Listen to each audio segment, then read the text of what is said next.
Hello friends, Telugu కథా స్రవంతికి స్వాగతం. పనులన్నీ ముగించేసుకుని యూట్యూబ్లో చక్కటి కథ ఏదైనా వినాలని చదవాలని కూర్చున్నారనుకుంటా.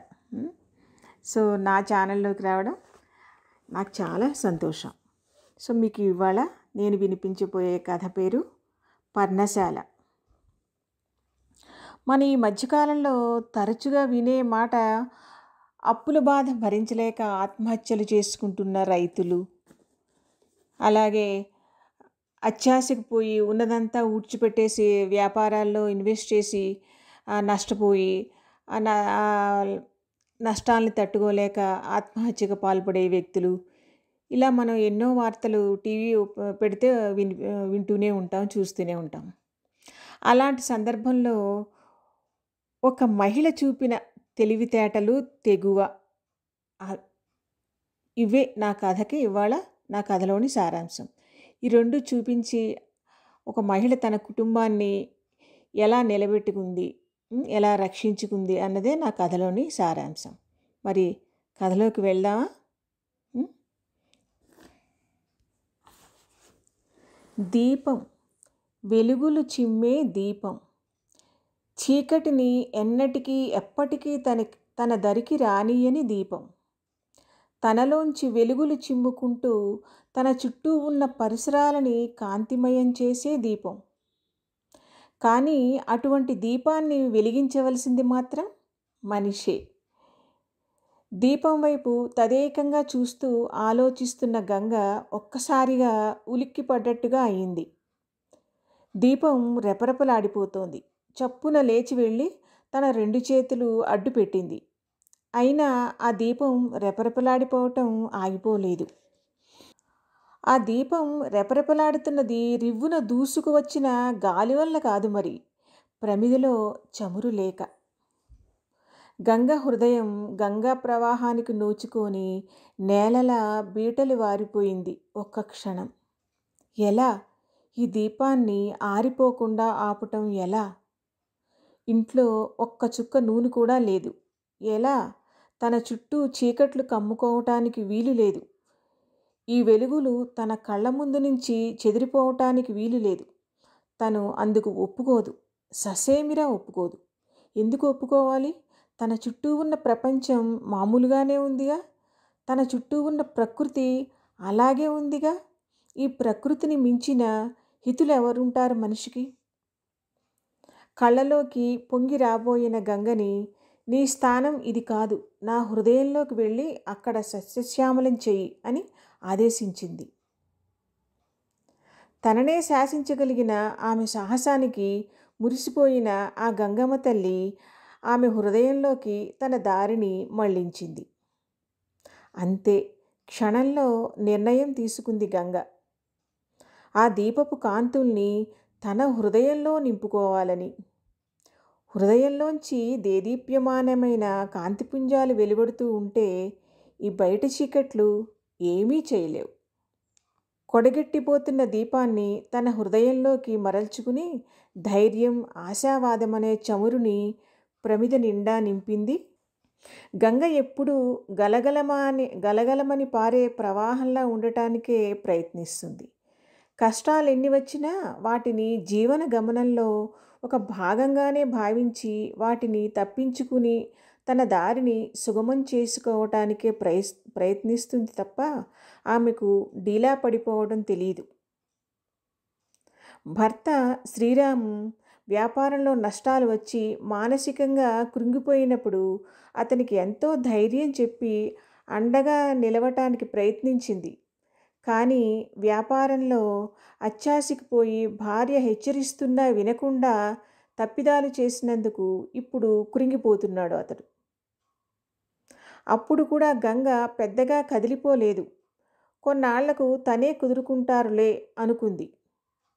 కానీ శ్రీరామ్ మానసిక పరిస్థితి అనూహ్యమైన మలుపులు తిరుగుతోందన్న విషయం ఆమెకి క్రమంగా కొన్ని సంఘటనల ద్వారా అర్థమైంది. ఒకసారి పేపర్లో ఎవరో ఒక కుటుంబ యజమాని అప్పుల బాధ తట్టుకోలేక తన కుటుంబ సభ్యులందరికీ విషం ఇచ్చి తను విషం తీసుకుని జీవితాలని బుగ్గిపాలు చేసుకున్నాడు అన్న వార్తని చదివి ఎంత మంచి పని చేశాడు, ఎవరికీ కష్టం కలగకుండా ఇటువంటి పని చేయటానికి కూడా ఎంతటి ధైర్యం కావాలి, తనొక్కడూ చనిపోకుండా తన వాళ్ళందరినీ కూడా తీసుకువెళ్ళిపోయి చాలా తెలివైన పని చేశాడు అని ప్రశంసించాడు. అదిగో అప్పుడే ఉలిక్కిపడింది గంగ. ఆ ప్రశంస అలా ఒక్కసారితో ఆగిపోలేదు. అంతటి తెలివైన పని తను చేయగలిగితే బావుండును. తన వాళ్ళందరికీ తను చేసిన తప్పిదాల వల్ల కష్టాలు ఉండవు అన్న భావం అతని మాటల్లో పదే పదే వ్యక్తం కావటం గమనించిన గంగ హృదయం తడారిపోయి బీటలు వారిపోయింది.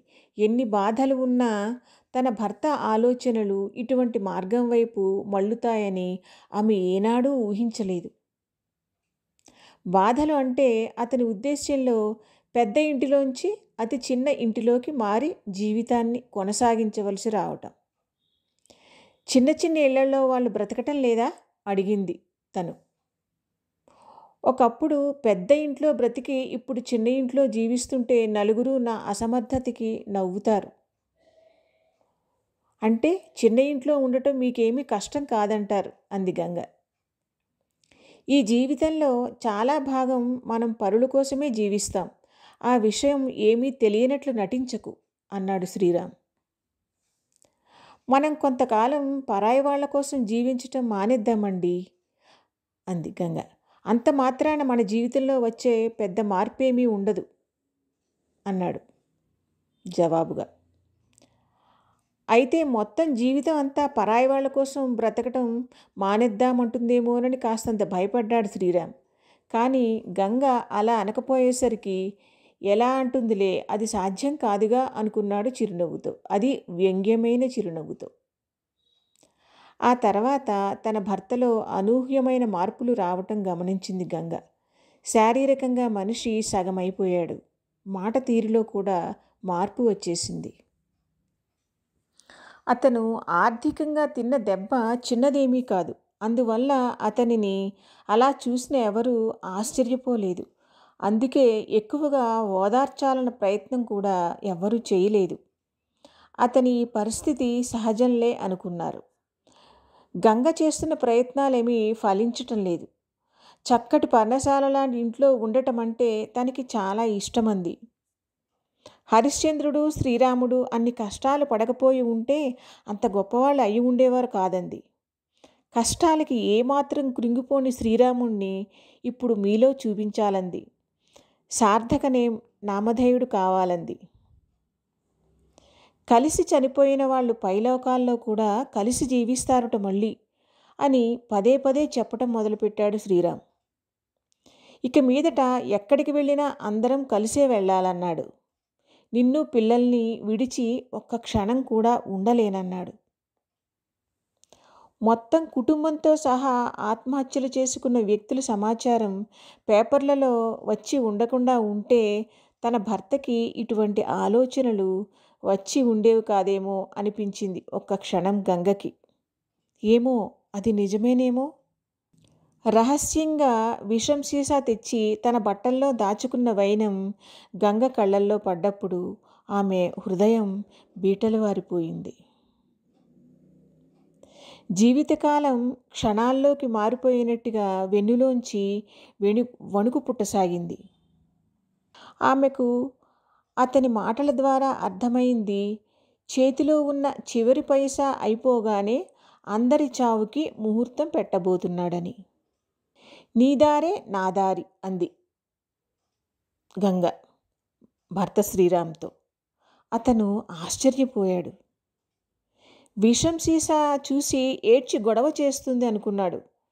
చచ్చిపోవాలంటే భయం వేస్తోంది అంటుంది అనుకున్నాడు. ధైర్యం చెబుదామనుకున్న శ్రీరామ్కి కాస్తంత నిరుత్సాహంగా అనిపించింది తెలియకుండానే. చనిపోయే ముందు ఒకసారి మన ఊరు వెళ్ళి అందరినీ చూసి వద్దాం అన్న గంగ మాటలు శ్రీరామ్కి సబబుగానే అనిపించాయి. సరేనన్నాడు.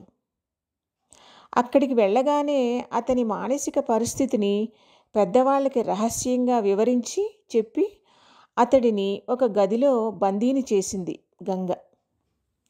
తనకి 1 సంవత్సరం పాటు అవకాశం ఇమ్మని అడిగింది. ఈ సంవత్సర కాలంలో అతనికి ఆనందం అన్న అనుభూతిని కలిగించలేకపోతే అందరం కలిసి అలాగే అతను అనుకున్నట్టుగానే కలిసికట్టుగా చనిపోదామంది. ఈ హఠాత్ పరిణామానికి అతను దిగ్భ్రమ చెందాడు. మళ్ళీ బ్రతకాలనే ఆలోచననే తను భరించలేనని, తన ప్రయాణం మృత్యువు వైపుగా ఉంటేనే తనకి సుఖంగా ఉంటుందని, వేరే ఏవేవో మాటలు చెప్పి తనని చిత్రవధ చేయొద్దని గంగ చేతులు పట్టుకుని రోదించాడు.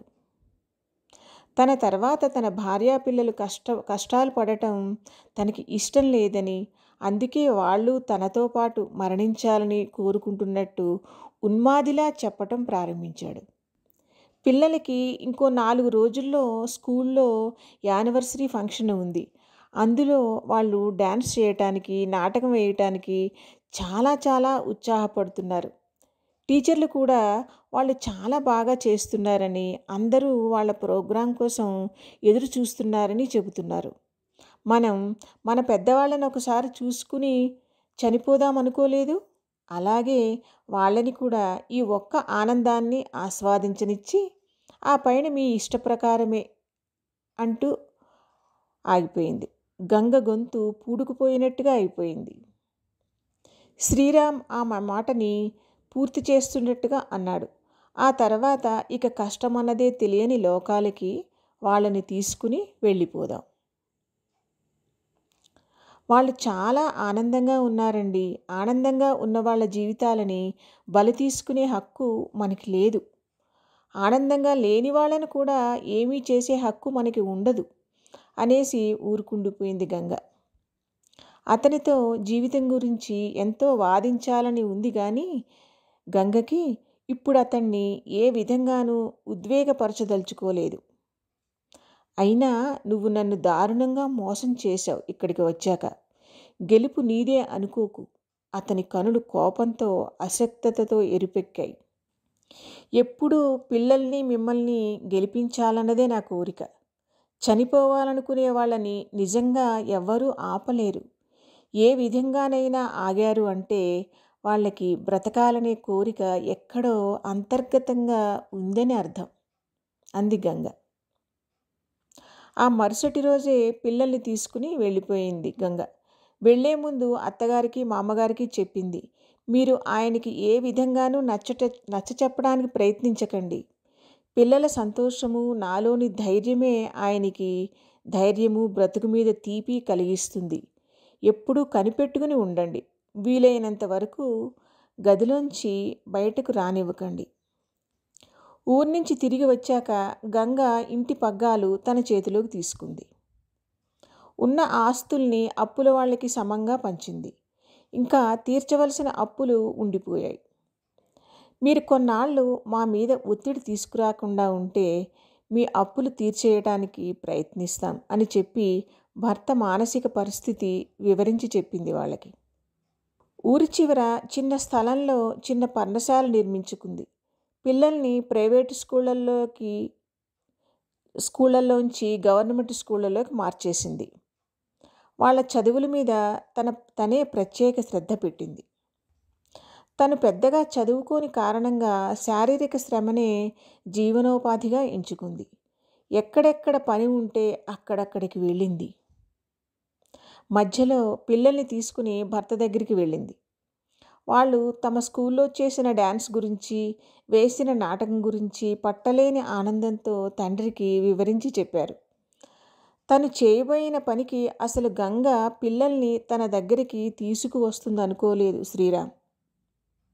వాళ్ళ కళ్ళలోని ఆ ఆనందం చూస్తుంటే అతనికి తన గొంతులోంచి అమృత ధారలేవో లోపలికి ప్రవేశిస్తున్నట్టు అనిపించింది.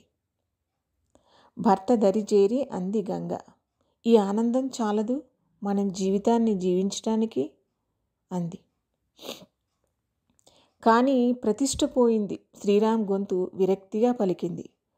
భార్య జీవితాన్ని ఎలా నెట్టుకు వస్తోందో అడగాలని అనిపించినా ఏం ఉంటుందిలే వినటానికి అనిపించింది అతనికి. కానీ ఇప్పుడే బోలెడు ఉందని చెప్పాలని గంగ మనస్సు ఉవ్విళ్ళూరుతోందని అతను గ్రహించలేకపోయాడు. మీరనుకునే ఆ ప్రతిష్ఠ గురించి పట్టించుకోకుండా నేను హాయిగా జీవిస్తున్నాను. గంగ కళ్ళల్లోని మెరుపులు శ్రీరామ్ని ఆశ్చర్యచకితుని చేస్తున్నాయి. పిల్లలు వాళ్ళ భవిష్యత్తు కలల గురించి ప్రవాహంలా కబుర్లు చెప్పేస్తున్నారు. ఇది మాత్రం గంగ ఏర్పాటు చేసింది. తన కుటుంబానికి ఇంత అందమైన భవిష్యత్తు ఉందా? తనే ఎందుకు ఇలా నీరుగారిపోతున్నాడు? అవును, ప్రతిష్ఠ అనేది తనకు మాత్రమే సంబంధించినది మరి.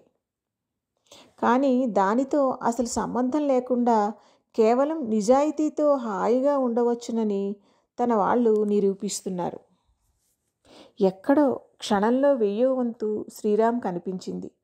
తను తన ప్రతిష్ఠ గురించి పట్టించుకోకుండా గంగతో పిల్లలతో కలిసి హాయిగా బ్రతికేస్తాడు. గంగకి కావలసింది అదే. ఆమె ఆశించింది అతని కళ్ళలో క్షణమైన తళుక్కుమంది. ఆమె పిల్లలతో కలిసి మళ్ళీ వెళ్ళిపోయింది. రోజులు గడుస్తున్నాయి. శ్రీరామ్ భార్య పిల్లల కోసం ఎదురుచూపులు చూస్తున్నాడు ఇప్పుడు. ఈసారి వచ్చినప్పుడు గంగ భర్తని తనతో రమ్మంది. ఆ మాటకే అతను వణికిపోయాడు. ఎవరికీ కనిపించకుండా ఒక్కరోజు ఉండి వచ్చేదురుగాని అంది గంగ. అతన్ని లాలించి బుజ్జగించి తనతో తీసుకువెళ్ళింది. ఆ ఇంటిని చూస్తూనే తను పొరపాటున ఏ పర్ణశాలకైనా రాలేదు కదా అనుకున్నాడు. అతనికి ఇప్పుడు శివధనుస్సుని అవలీలగా తీసి పక్కన పెట్టిన సీతాదేవి గంగలో కనిపిస్తోంది.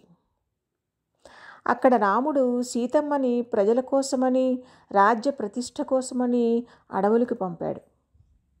ఇప్పుడు ఈ రాముడు తన ప్రతిష్ఠ కోసం ఈ సీతమ్మ ప్రాణాలనే తనతో తీసుకుపోదామనుకున్నాడు. ఈ సీతమ్మ తెగువతో, యుక్తితో ఈ శ్రీరాముణ్ణి బందీ చేసి అందరి ప్రాణాలు నిలబెట్టింది. ఈమె మనోనిబ్బరమే వాల్మీకి మహర్షి. మొత్తం జీవితాన్ని తన చేతుల్లోకి తీసుకొని ధీర వనితలా ముందుకు సాగుతున్న ఆమె మేరు గంభీరలా అనిపించింది ఆ భర్తకి. ఇలాంటి తాటాకుల ఇంట్లో తన భార్యాపిల్లలు నివసించటం చూసి అతను తట్టుకోలేడేమోనని గంగ చాలా భయపడింది. అలా తట్టుకునే స్థితికి అతన్ని తీసుకురావటానికి మళ్ళీ ఎంతకాలం పడుతుందో అన్న ఆలోచన ఆమెని తీవ్రంగా కలవరపెట్టింది. చక్కటి ప్రశాంతమైన మనస్సుతో తనతో పాటే తన భర్త కూడా ఇక్కడే ఉంటే ఇంక ఈ జీవితానికి లోటేమి ఉంటుంది అనుకుంది. ఈ మధురమైన సత్యాన్ని గ్రహించగల శక్తి భగవంతుడు ఈయనకి ప్రసాదిస్తే బావుండును అనుకుంది. ఒక్కటే ఆశ. ఆ కళ్ళల్లో మునుపుటంత నైరాశ్యం లేదు.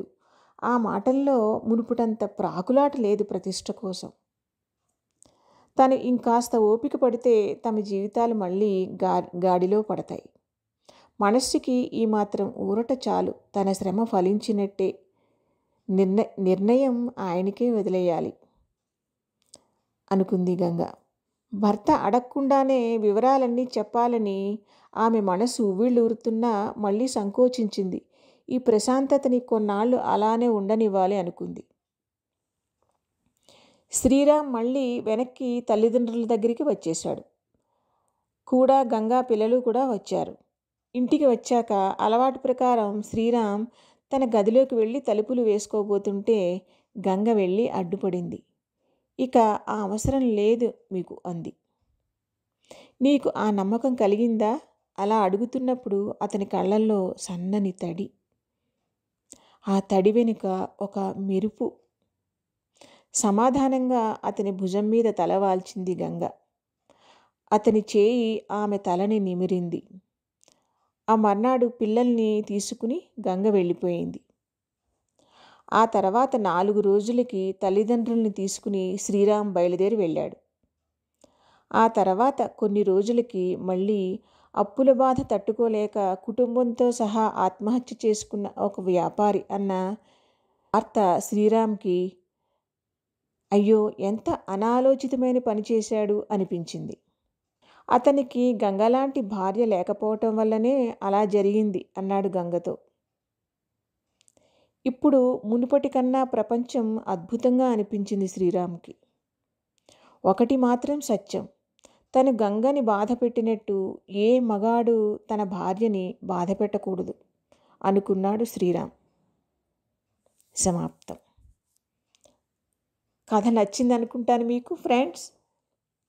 మీకు నచ్చినట్టయితే మరి లైక్ చేయండి, షేర్ చేయండి, మరి నా ఛానల్ని సబ్స్క్రైబ్ చేయడం కూడా మర్చిపోకండి.